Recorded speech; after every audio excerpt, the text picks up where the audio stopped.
After 50, a single fall can change everything. Your freedom, your confidence, even your independence. But the signs often creep in slowly. Maybe your legs feel weaker. Your balance feels off. Getting out of a chair or climbing stairs isn't as easy as it used to be. Most over 50 ignore it, thinking a short walk will fix it. But the truth is, that's not enough. To truly protect yourself from dangerous falls, you need to rebuild the muscles that aging quietly takes away. And the best part, you can do them at home. No equipment needed. These exercises target the muscles that matter most after 50. Thighs, glutes, calves, and your balance muscles. And you don't want to miss the third exercise. It's the one that wakes up muscles you haven't used in years and could be the reason you stop feeling wobbly on stairs. Let's begin with the number one exercise, the standing calf raise. What most people don't realize is your calves aren't just for looks. They're actually your second heart. Every single step you take, these powerful muscles pump blood back toward your heart while simultaneously locking your ankles in place. When calves weaken, and they absolutely will after 50 if you don't train them properly, that's when the swelling begins. Your balance starts failing you, and those unsightly varicose veins begin appearing. To do this right, stand tall near a wall or chair for support if needed. Keep your spine straight and look ahead, not down. Now raise your heels off the floor, standing on the balls of your feet as high as you can. Hold this position for 2 seconds, feeling the complete contraction of your calves. Then slowly lower, controlling the movement until your heels touch the floor.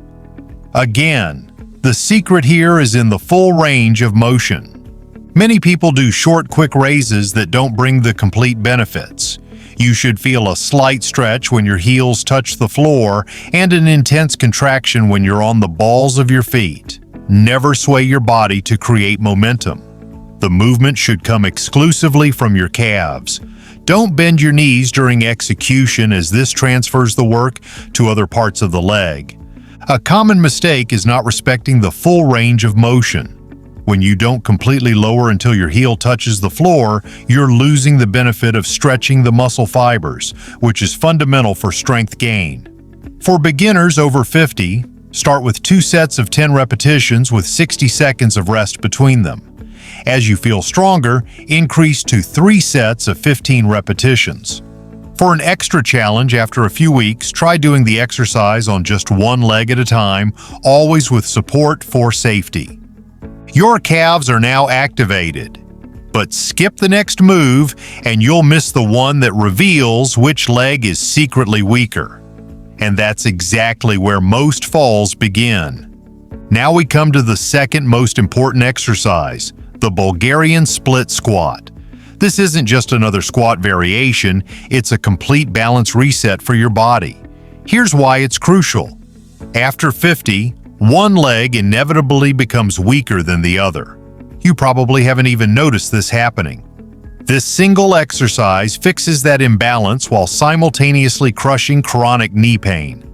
In fact, clinical studies prove it reduces stair discomfort by a staggering 40%. That's nearly half your pain gone just from this one movement.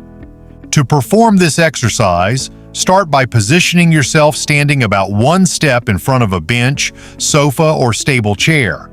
Place the top of your back foot on the chosen support, keeping your front foot firmly planted on the floor.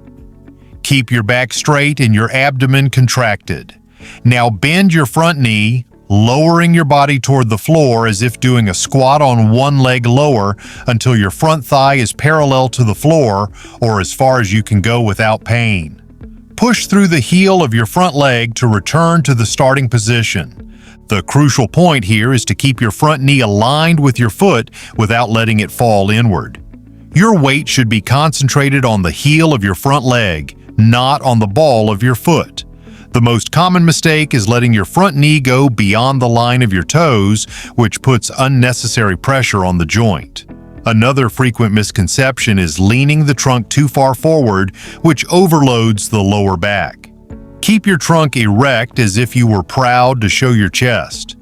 Many people also make the mistake of not lowering enough, performing only a half squat.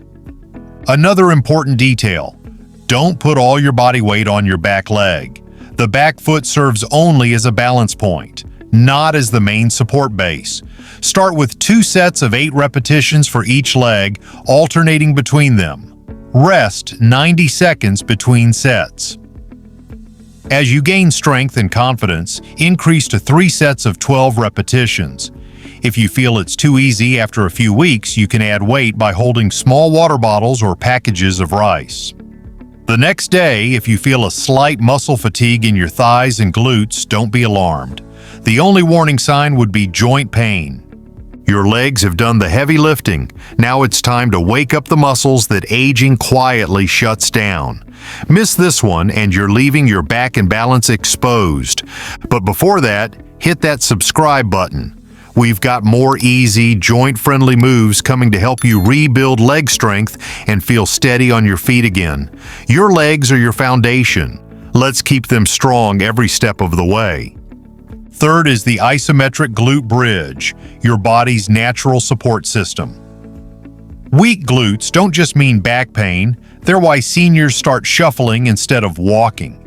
When these muscles fade, your pelvis tilts, crushing vertebrae with every step. The brutal truth: 80% of chronic back pain traces to weak glutes. This exercise reverses that damage. To execute this correctly, lie on your back on a mat or comfortable surface with knees bent and feet flat on the floor, hip width apart. Your arms should be extended at your sides, palms down. Firmly contract your glutes and raise your hips off the floor, creating a straight line from your shoulders to your knees. The secret is to concentrate the strength in your glutes, not in your back. To help better activate the glutes, try pressing your heels against the floor. Maintain this elevated position for 20 seconds, breathing normally. Then, slowly lower, controlling the movement. The key to maximizing results is the conscious contraction of the glutes throughout the exercise. Imagine you're holding a coin between your glutes. This level of contraction is ideal. The most common mistake is excessively arching the lower back, creating a curvature that pressures the vertebrae. Your spine should form a straight line with your hips when elevated. Another frequent misconception is not raising the hips enough, staying in an intermediate position that doesn't fully activate the glutes. Many people also place their feet too far from or too close to the body.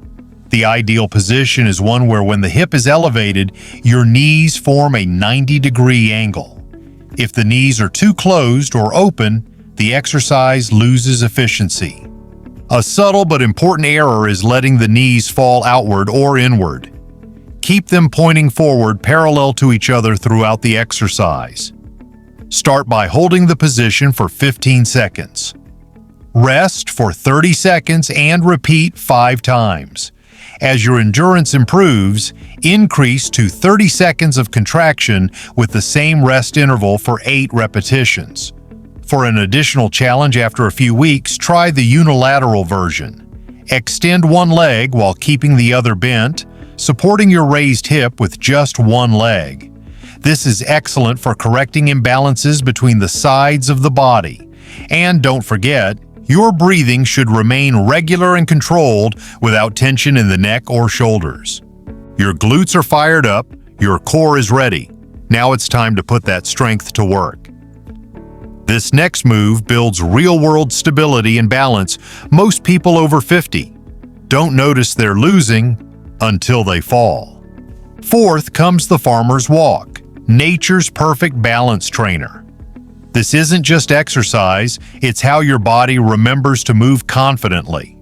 By creating controlled imbalance, like carrying groceries, it rewires your brain's connection to aging muscles. That shaky feeling when you step off curbs? This fixes it at the source. Another amazing advantage of the farmer's walk is that it strengthens the forearms and grip, aspects often neglected but fundamental for independence. From opening a jar to holding firmly onto a handrail during stairs, grip strength is a predictor of longevity. You'll need 2 objects of equal weight. These can be water bottles, packages of rice, or even shopping bags. Hold 1 weight in each hand, keeping your arms extended at your sides. Maintain an upright posture, abdomen slightly contracted, and begin walking normally in a straight line. Take about 20 steps forward. Turn carefully and return to the starting point. The secret is to keep your shoulders level and resist the natural tendency to lean to the sides. While walking, maintain a controlled rhythm with firm and deliberate steps. Your gaze should be ahead, not down, as if you were balancing a book on your head. The most common mistake is choosing weights that are too heavy at the beginning, which compromises posture. Start with something lighter. Another frequent misconception is shrugging your shoulders towards your ears, which creates unnecessary tension in the neck. Many people also make the mistake of leaning the trunk to the sides with each step, compensating for the weight. Your goal should be to keep the trunk perfectly vertical, as if being pulled upward by an invisible thread at the top of your head. Another subtle error is holding your breath during the exercise. Maintain fluid and regular breathing, inhaling through your nose and exhaling through your mouth as you walk. Start with 3 sets of walks of 20 steps forward and 20 steps back, resting 60 seconds between sets. As your strength and stability improve, increase the distance to 30 steps in each direction and eventually gradually increase the weight carried. You'll know you're doing it correctly when you can maintain an upright posture without significant side-to-side oscillation during the walk. Your forearms should feel a slight tension, but they shouldn't be the limiting factor of the exercise. You've just activated the key muscles that protect you from falls. But there's one more thing that can boost your strength, balance, and recovery even faster. It's simple, science-backed, and most people over 50 have never even heard of it. Watch the next video to see what it is. It could change the way you move every day. You'll feel the difference, and you'll be glad you did.